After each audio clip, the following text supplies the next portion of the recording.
नमस्कार दोस्तों, जय श्री कृष्णा। दोस्तों, कहते हैं कि ज़िंदगी कभी कभार इंसान को ऐसे दुविधा भरे रास्तों पर लाकर खड़ा कर देती है जहां पर बुद्धिमान से बुद्धिमान आदमी के लिए भी यह निर्णय लेना मुश्किल हो जाता है कि यार उसे क्या करना चाहिए।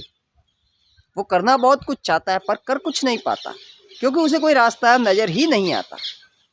सर, अगर आप भी ऐसी स्थिति में फंसे हुए हो तो यकीन मानिए ये वीडियो आपको एक नई दिशा दिखा सकता है। होता यूँ है साहब कि एक बार को एक बहुत बड़े पहुँचे हुए महात्मा अपने दो शिष्यों के साथ तालाब के किनारे झोपड़ी बनाकर अच्छे से रहते थे। अब महात्मा जी एक दिन ऐसे झोपड़ी के बाहर बैठे थे, तभी उनकी नज़र पड़ती है अचानक से कि एक बगुला आकर मछली को खाने का प्रयास कर रहा है। अब साहब, जब संत महात्मा तो आपको पता ही है स्वभाव से ही दयालु होते हैं। महात्मा जी से देखा नहीं गया और उन्होंने उस बगुले को उड़ा दिया। अब कुछ दिन बीतते हैं, महात्मा जी की मौत हो जाती है तो महात्मा जी को सीधा नरक में डाल दिया जाता है।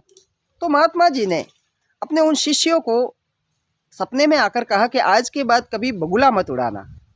तो पहले वाला जो शिष्य है उसके सामने भी कुछ दिनों बाद वही दृश्य घटित होता है कि भैया एक बगुला आया और मछली को खाने का प्रयास कर रहा था। और इस बार उसे महात्मा जी की अपने गुरु की बात याद थी कि भैया गुरु ने कहा है बगुला नहीं उड़ाना है, तो उसने बगुला नहीं उड़ाया। कुछ दिन और बीते, उस शिष्य की भी मौत हुई तो उसे भी नरक में डाल दिया गया। इस बार उस शिष्य ने अपने गुरु भाई को सपने में आकर कहा कि भाई देख, तू बगुला उड़ा देना। अब वो जो गुरु भाई था, छोटा वाला शिष्य था, तीसरा वाला, वो कंफ्यूज हो गया कि यार क्या किया जाए क्या नहीं किया जाए। तो उसने भगवान श्री कृष्ण के सामने हाथ जोड़कर पूरे समर्पित भाव से कहा कि हे प्रभु, मेरे लिए तो बगुला भी आप हो और मछली भी आप हो और मैं भी, मेरे अंदर भी आप ही तो हो।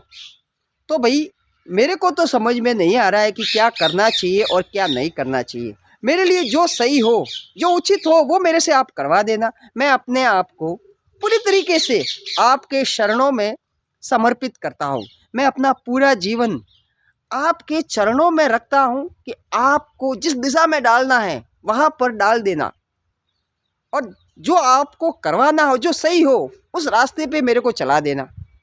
वो कहते हैं ना कि साहब, जाए विधि राखे राम ताए विधि रहिए।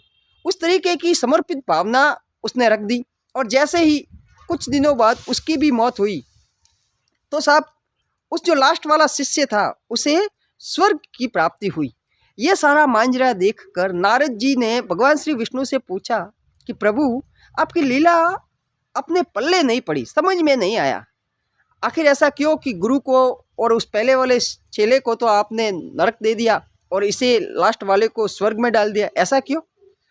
तो भगवान श्री विष्णु बोलते हैं कि गुरु जी जो थे उन्होंने अगर उस समय उस बगुले को नहीं उड़ाया होता तो वो बच जाता, क्योंकि वो सच में भूखा था और वो अपने पेट की आग बुझाने के लिए उस मछली को खाकर जिंदा रहना चाहता था। परंतु गुरु जी ने उसे उड़ाकर गलती कर दी, जिस वजह से भूख से तड़प तड़प कर उस बगुले की मौत हो गई और गुरु जी को नरक में डाल दिया गया। फिर जो दूसरा वाला है, दूसरा जो पहले वाला चेला था, उसे इसलिए डाल दिया गया क्योंकि उसे उस समय बगुला उड़ाना चाहिए था, क्योंकि बगुले का पेट उस समय भरा हुआ था और वो तो ऐसे ही अपने मज़े के लिए, टाइम पास करने के लिए उस मछली को खा रहा था और उसने वही किया। अगर वो उड़ा देता तो मछली की जान बच जाती। और जो तीसरे वाला है उसने सारे काम सब कुछ अपना मेरे को समर्पित करके, उसे तो कोई दोष लग ही नहीं सकता, इसीलिए मेरे शरणों में वो समर्पित होकर हर अपना काम करता था। इसी वजह से उसे स्वर्ग की प्राप्ति हुई है।